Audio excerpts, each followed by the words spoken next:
Hello, everyone. My name is Brenda, and welcome to Love's Inner Voice, the path to self-discovery. Let's start with some heart breathing. That's imagining that you're taking a nice deep breath through your heart, into your lungs, down into your core, and just holding it there for the count of 3 or 4, whatever you're comfortable with, and breathing out anything that wants to be let go of right now for today. And then breathe in love's light again and do that a couple of times. Let's just get in our body and be present for this time together. Thank you so much for being here. You know, the more we love, the more we can love. Love is limitless. Love begets love. Love has a powerful anabolic effect. Love increases endorphins, which are life-enhancing hormones. The energy of love has the capacity to heal our bodies when conditions are appropriate. And that's a beautiful quote from David R. Hawkins. I love reading his thoughts because they touch my heart. And that's what we're here for, is to expand our well-being, to discover who we can best be in this moment today. There's no one right way. There's no wrong way. As long as we're walking in love, caring, compassion. You know, I've been blessed to have written a couple of books that talk about sacred connection, talk about self-discovery. You saw some of that in the opening.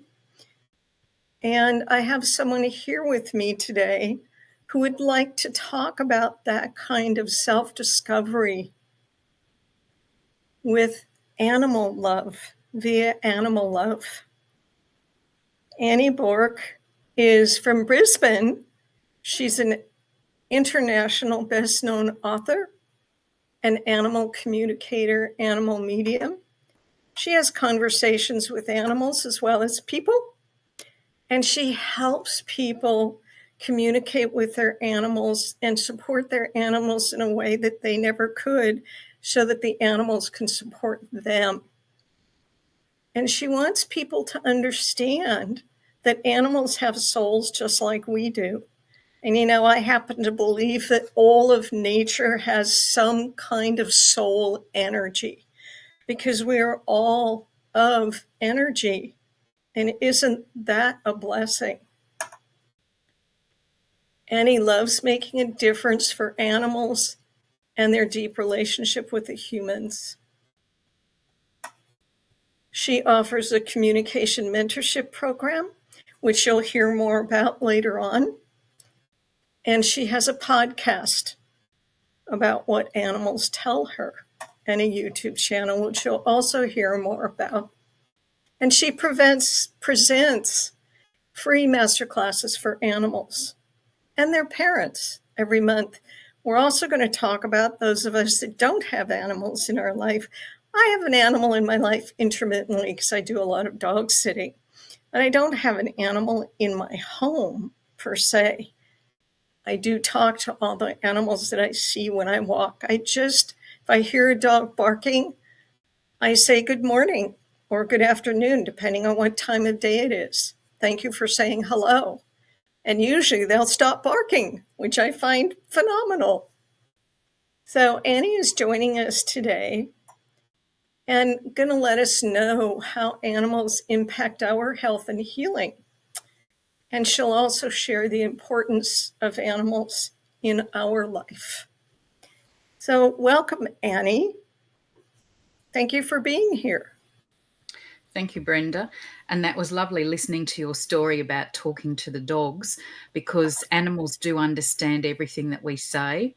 So please feel comfortable, for everyone listening, to talk to your animals. They have great vocabularies and they really listen to what we say. They love hearing us talking and love having that verbal interaction, even if we can't understand what they're trying to say back to us. That's wonderful. So, talk to us about how those of us without animals can really connect with the animal world.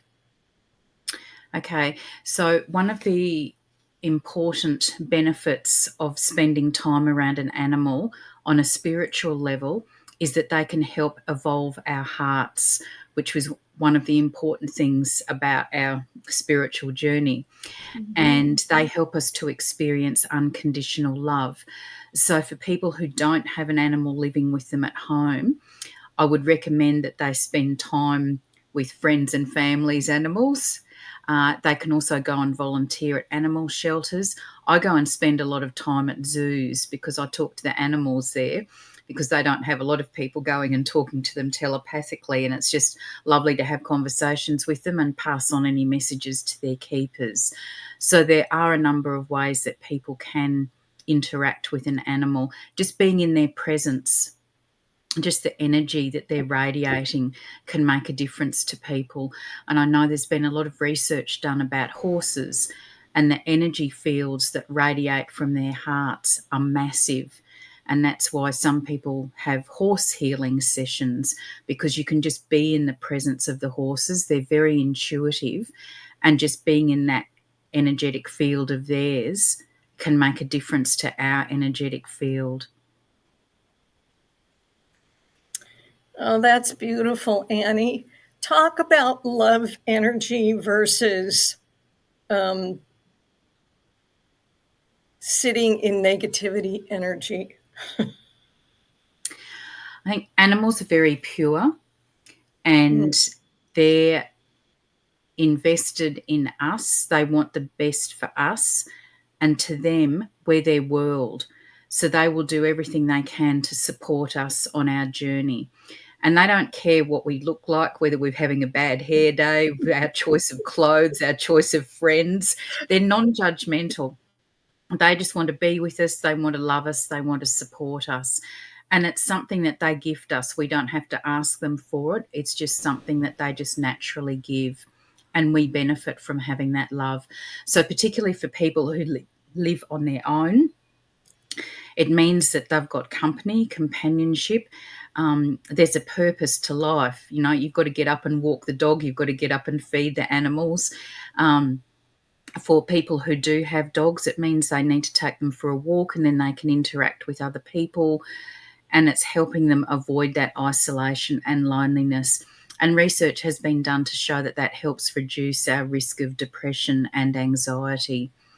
So all of those ways that we interact with our animals, and just like when they look at us, with their eye language, their body language, when they're leaning into us or coming up and patting us, there's lots of things they can do to express their love to us so that we know that there's a bond there with them. But I think the eye contact is one of the most important things. When you just look into an animal's eye, it really is connecting with their soul energy and the love energy. And that's what really benefits us. Thank you so much for sharing that. You know, I notice that when I really am in present time and I'm with another human and I do eye contact, I can feel their energy and I notice where they might be and if they might be in struggle. With animals, I get total, like with the dog, I'm dog sitting right now. I get total acceptance. I see he's sleeping next to me right now, but it's like I get total acceptance for whenever I take him for a walk, he just jumps all over for joy. It's like such a gift of simplicity that he gives. And that's the thing, that animals are such powerful teachers for us. They live in the moment. And, you know, they want us to experience the joy and happiness they do. So, yes, going for walks, jumping up and down, playing with toys, just having cuddle time with you, any time that they spend with you is filling them with joy. and then that gets reciprocated back to us. So it's just even just sitting still with an animal and just feeling, as you say, their energy and the love that's radiating out from them. You can't not feel or be affected by an interaction with an animal. So when we talked earlier, you talked about a book that your tabby cat wrote, and it's the most recent book you've written, correct? Yes, it is. I had actually a couple of my cats helped me write it. It's called Crossing the Bridge to Animal Consciousness. And yes, I am in the unique position, being an animal communicator, that my animals are aware of the importance of messages that need to go out into the world to help expand our consciousness as part of our soul journey, but also understanding the importance of our animals on a deeper level. So, yes, they told me specific topics I needed to write about in the book. One of my cats basically dictated the last chapter of the book for me, and one of my cats wrote the introduction for me. So, people are surprised because they think, oh, it's a dog, it knows no and walk, and that's it. Well, I'm here to tell you that they do have a profound understanding of language. Some of these animals have lived in earlier times, in past lives, if people are open to that. And so some of them know words that we don't use in everyday language now. So it's just such a revelation having a conversation with an animal, because you don't know what they're going to say and what they're going to tell you. But they are profound holders of wisdom, which they're here to help share with us. So once we can communicate with them telepathically, which is what I do, then they can start teaching us. And I'm very fortunate that my cats are teachers and healers, so they can teach me lots of different concepts, which they've been doing now for over 12 years. And I can now share that information with everyone else. And it's totally changed my understanding of reality, having a profound two-way conversation with an animal, whether they're living or in spirit. And some people may be very skeptical about it. I had no idea that all this could happen until I started learning over 12 years ago. And I've just learnt so much now, and I'm still learning. There's so much I don't know about their soul journeys, but they've certainly taught me so much about why they are here with us, and how they're connected with us. Thank you for saying that, because we are here for our soul journey too, for whatever that is. And there are many people out there who believe we come back. There are other people who don't. And it doesn't really matter, because it really is all about love's inner voice, really listening to our heart, listening to our intuition, and getting out of our own way to see what all of the possibilities are and the gifts for us that the divine has for us. You shared with me some of what you wrote in that book when we met before.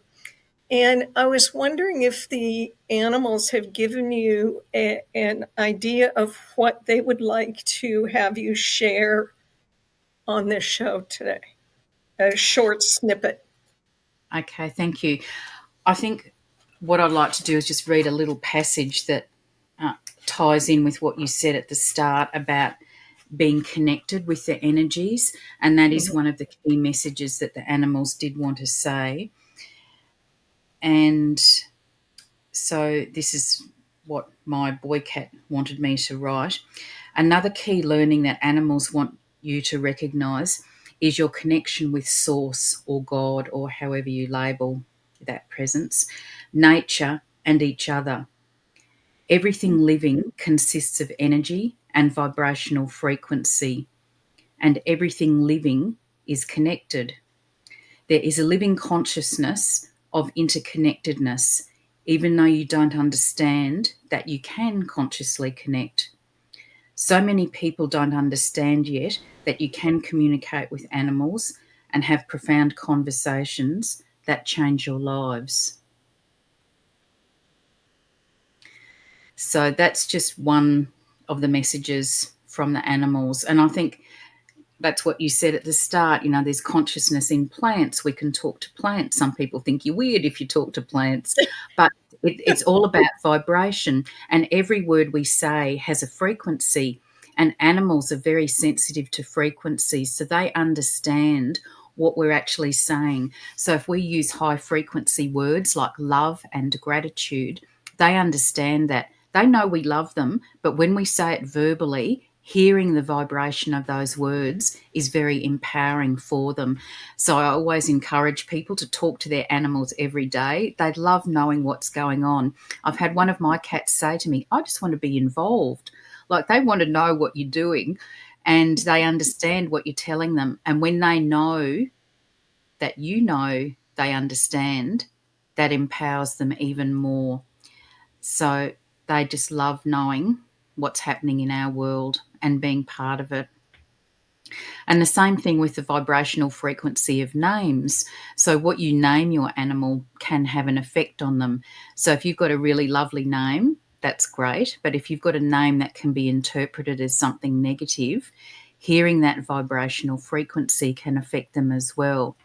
So I've spoken to a cat who lived in a family that were Star Wars fans, and he got named Phantom Menace. So he got Oh called dear. Menace, and he hated being called Menace, and he wanted to be called Harry. And that's a really interesting thing. When animals don't like their names, they've already selected what they want to be called instead. So he wanted to be called Harry. And when I passed that on to his family, they started calling him Harry, and he responded to that new name straight away because he picked it.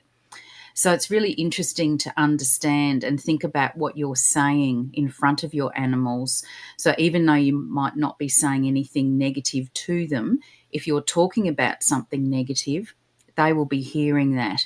So it's just being careful with what you say and where you say it, knowing that they're so sensitive to that.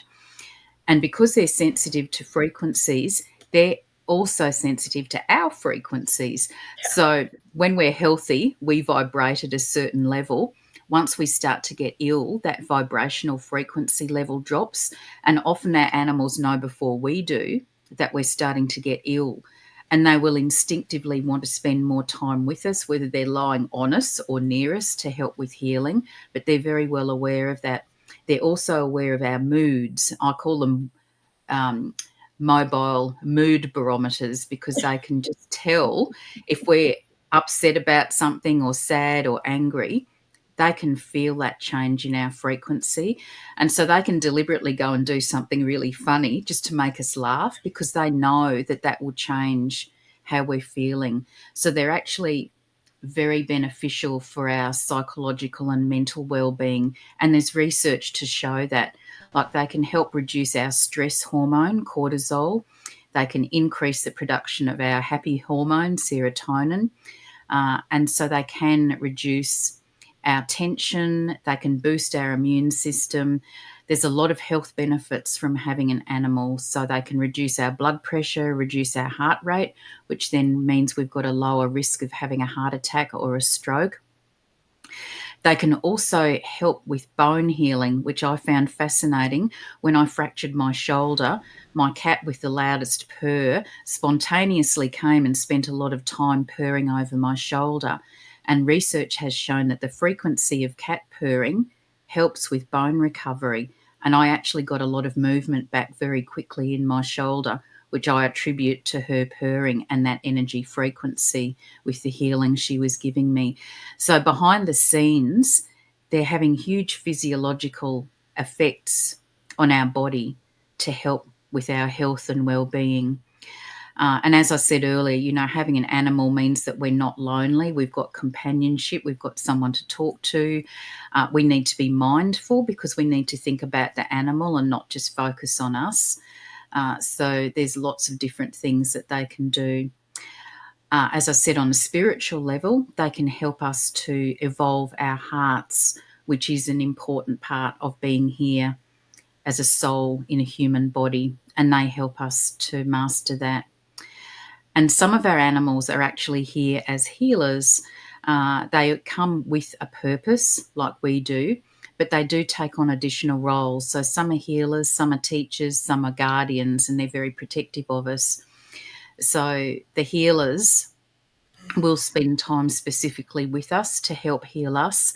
And for those of us who do healing work, they can help amplify the energy of what we're doing to help other people or other animals.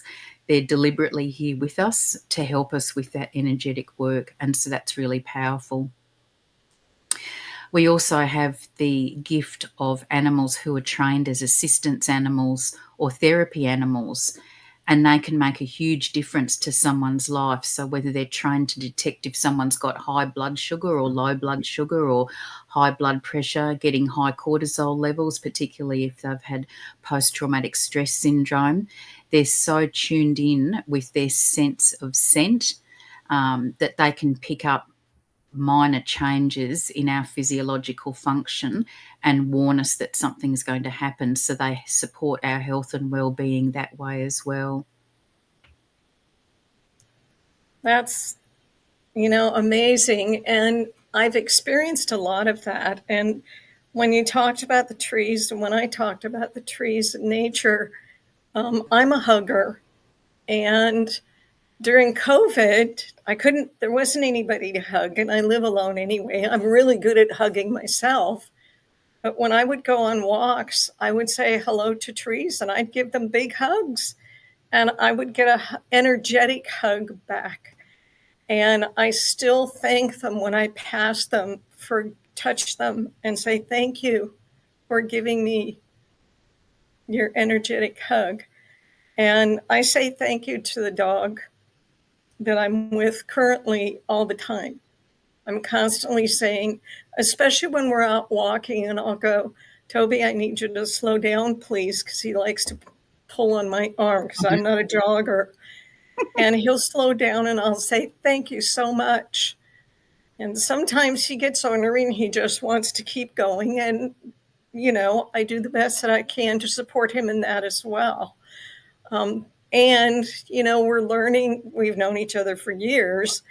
And he always greets me whenever I come to my brother's, whether I'm going to stay with him or I'm just here for a visit. He always comes and greets me and says hello, for which I'm very grateful. And,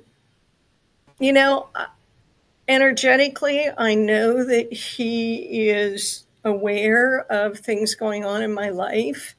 I don't have verbal communication with him, but I do have energetic communication with him.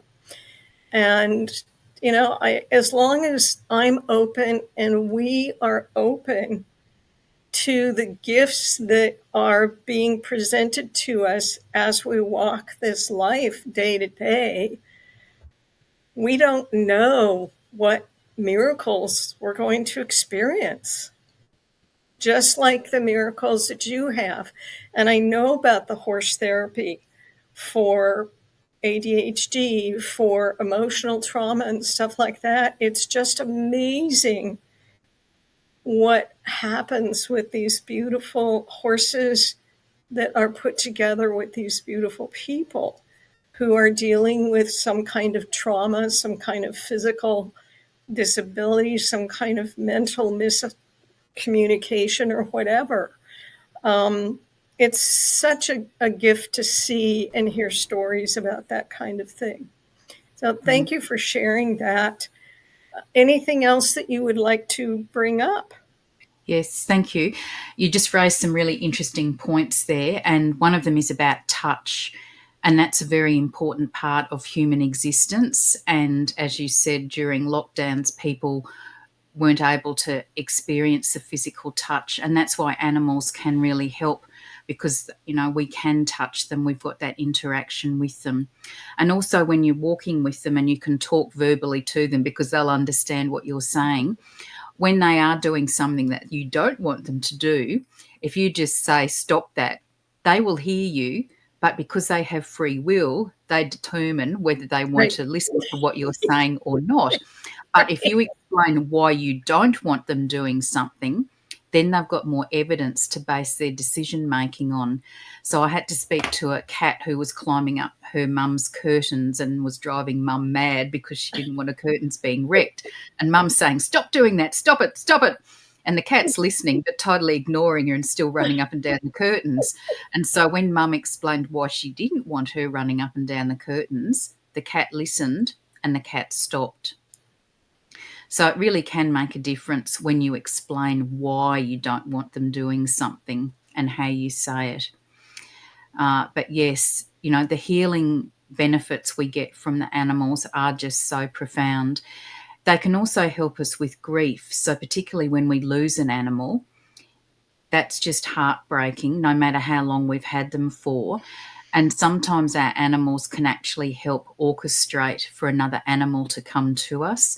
And I've just heard so many stories of people who are grieving being offered an animal, and our animals who are in spirit know we're not being disrespectful, we're not replacing them. They know how beneficial it's going to be for our healing to have another animal to love. They also understand that having another animal, that animal is going to benefit from our love and care, just like they did. But sometimes these people are offered an animal with the same name as the animal who passed over. And like, there are just no coincidences. It's all meant to be. And so sometimes I ask the animals in spirit if they've helped bring that animal to their human, and often they have. So again, that's all part of their process to help us heal, which is just beautiful that they can do that. One of the things we haven't mentioned is rescue animals. And I know a lot of people do have rescue animals. We don't always know what's happened in their past. And when I talk to them, they don't always want to share what's happened. They've come away on their healing journey. They don't want to go backwards. But a lot of these animals, even if their physical scars have healed, are still dealing with emotional and psychological trauma. So they may be startling at loud noises or wanting to go and hide, or, they're scared of loud voices or thunder or whatever it is. So we can find out what is triggering them and what we can do to help support them. And it just means, as animal parents, we need to be more patient and more sensitive with them while they're on their healing journey. And there are healing modalities available that can help with releasing trapped emotions so that these animals aren't stuck in trauma. Some of the animals I speak with are still dealing with the grief of losing another animal family member or a human family member.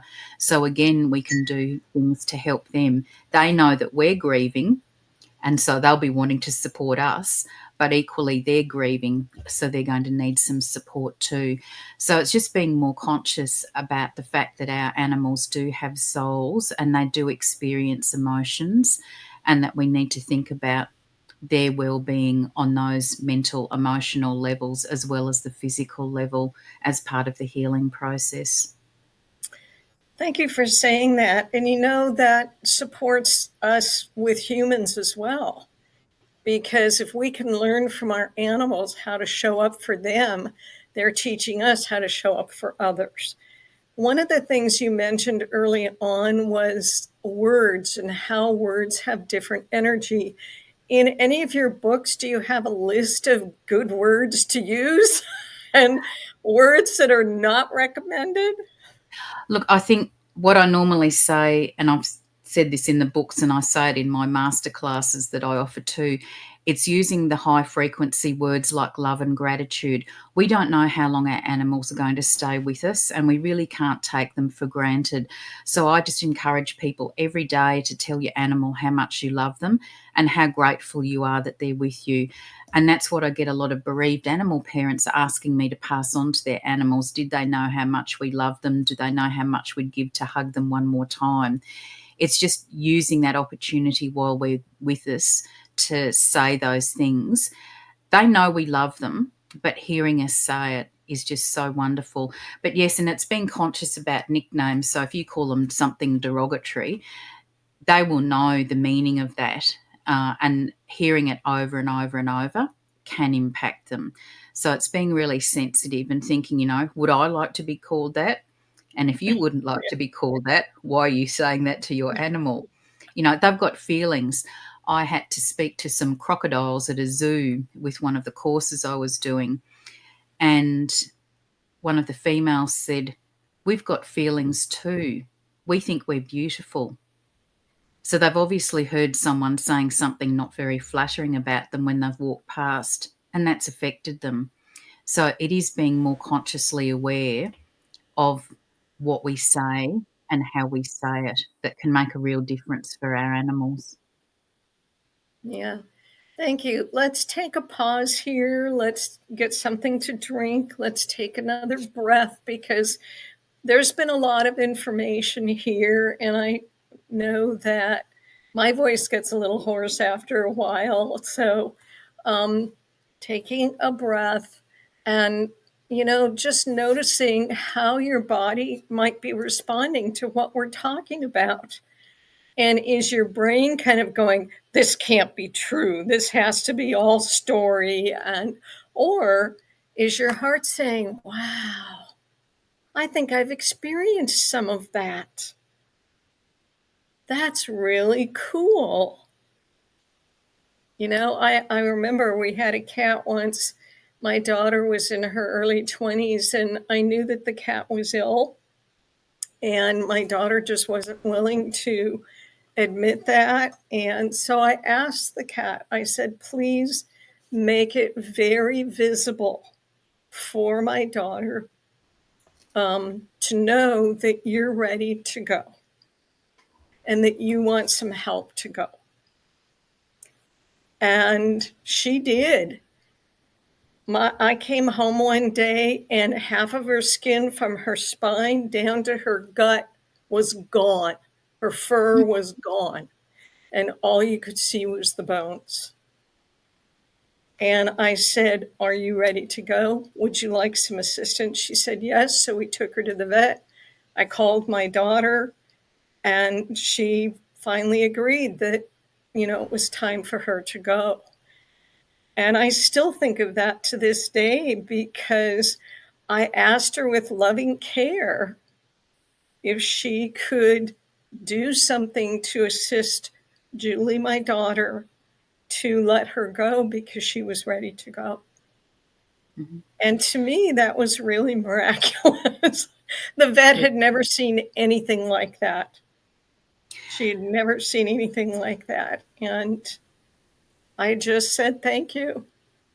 Yeah. It's one of the most difficult decisions to make to help an animal transition. Yep. And I've been in that same situation as well. And I know it's really hard. It's also hard for our animals because they don't want to leave us either. Right. And some of them actually stay longer than they really should just because they don't want to leave us, but eventually they have to. So we can ask them to show us signs when they're ready to go. And I've done that with my cats. And they're grateful when they can't pass by themselves that we can assist them. Mm-hmm. And I had to learn that it is actually a great act of love to help our animals transition when it's their time and they're unable to pass by themselves. And there's different things that we can do to help them pass, and there's different things that we can do to help honour their lifetime with us once they have passed. And so that's questions that I get asked as well. What does the animal want with done after they've passed? So do they want to be cremated? Do they want to be buried? Is there a particular funeral urn that they want? Do they want something in the urn with their ashes? And some of them want toys and some of them want crystals. So it's just really interesting. But it means then that we're doing what they want us to do, and that's really beautiful as well, to honour their respect, their wishes, when they pass. It's interesting because we were both there when she left, and as she was leaving, I said, are you okay with medicine, with vets studying you to find out what happened with you, to educate others? And I got a very resounding yes. So we did leave her with the vet, and the vet ended up sending her to a very high-level veterinary school here in the Bay Area, in the San Francisco Bay Area. And I never heard what the outcome was. I just knew that it was something that would be beneficial for others in the future. And that was really hard to deal with too. And my daughter was okay with that because she didn't want to have to think about burying her or bugs eating her or anything like that. So she was okay for her to go to medical science. Mm-hmm. And that, that's a beautiful thing that they're making a difference for future animals by expanding veterinary knowledge. So that's very selfless, and again, an act of love to help future animals. Have you seen that a lot, or? With animals wanting to donate their bodies to Yeah, science, yeah. I've never had an animal say that.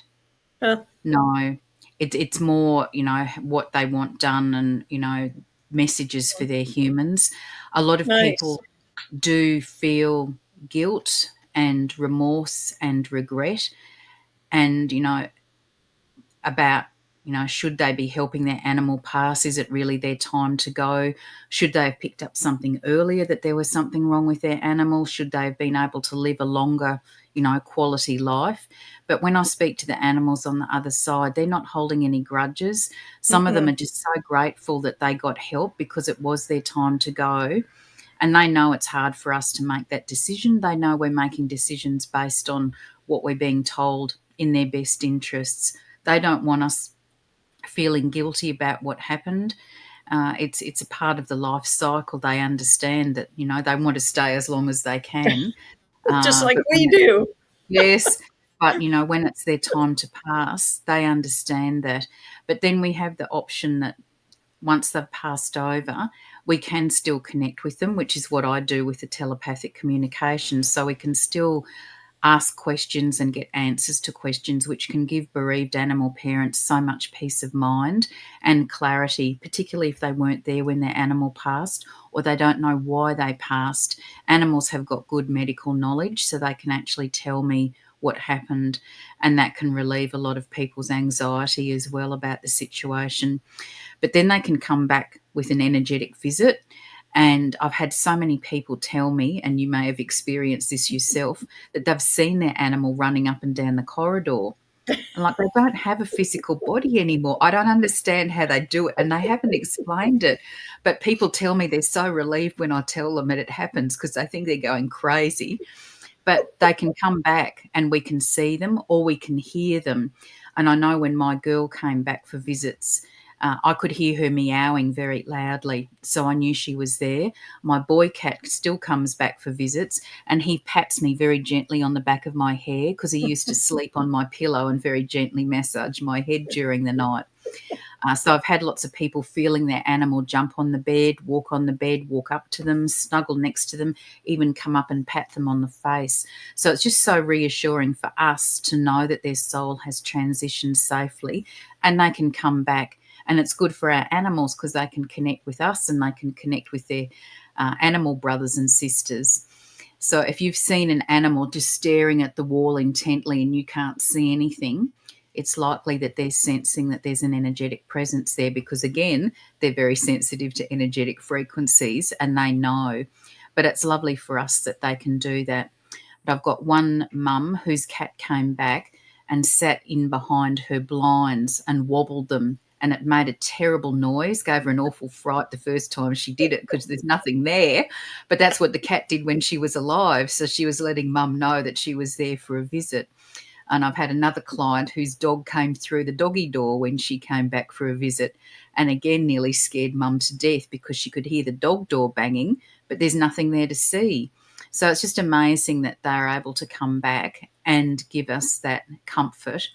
Even though we're missing them and they're missing us, we can still maintain that heart connection with them. And that's one of the things they've taught me, that the soul endures.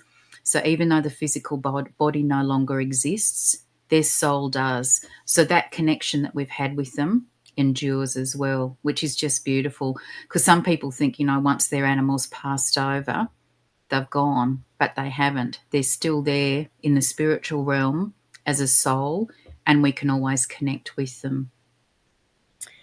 Thank you for saying that, because every once in a while, Silvana, which is the name of the cat that did that, told us very clearly that it was her time to go.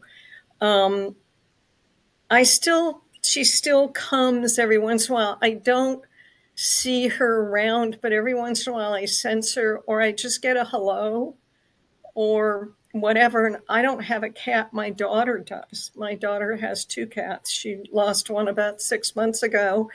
And then a little feral cat showed up about 4 months later on their porch.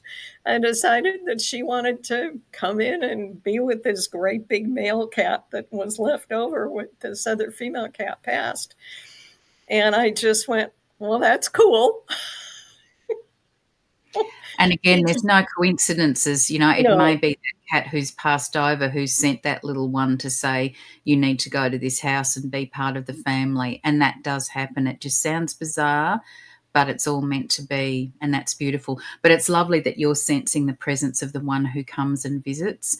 And yes, they can move things around in the house. They can do all sorts of things to let us know, but, being sensitive to energies like you are, she'll know that you can pick up that she's there, and they love us understanding that they've been there for a visit. And it's so interesting because I'm not in the place where she passed, but it doesn't matter because I'm there and my energy is there.